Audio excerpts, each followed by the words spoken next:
Hey everybody, a Yank on the Footy here, and we are going to be talking Sydney Swans and Collingwood Magpies from Friday evening. And before we do dive in too far into that, I do want to pass along my best wishes to Oscar Steen. Hopefully a speedy recovery. Yes, just an ugly, ugly injury for him, and hopefully everything is okay, but it did not look good. I will say something about the Magpies. 9 players under 50 games played for them last night. I got to wonder... I've done a lot of sledging of the Magpies here recently because of how they've handled the game record situation. And I think it's justified, quite frankly. Some of you may not agree with me, and that's certainly okay. But if I'm a Magpie supporter, and I'm not, I still think I would be quite angry that my club has decided that the record, while it is a tremendous feat, is more important than winning games. And I heard some people quantifying this on social media today saying, well, we weren't going to make the grand final, so why should we worry about making this 6? So just don't play. Don't develop these young players. I mean, I don't get it. I stand by what I said. Well, he may not have needed to play this week because it was a 5-day break.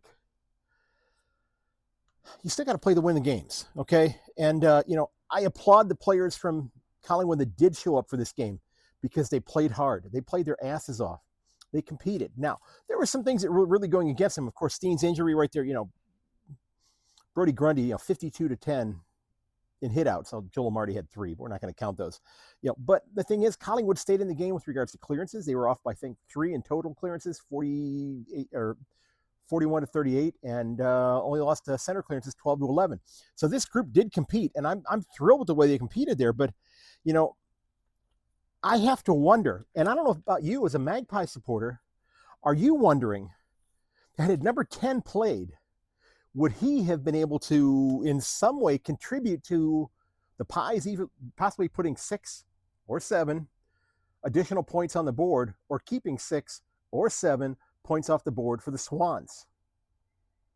That horse has left the barn. We can't go back and find that out. We can only, suppose and do supposition and that sort of thing. But I'd like to take my chances thinking that my 433-game player might have figured out a way to actually help us win that one, because the Swans, yes, they're 9-1, but I got to tell you, as much as they scared me earlier in the year when they won their first 6 games by an average of 10 goals, okay,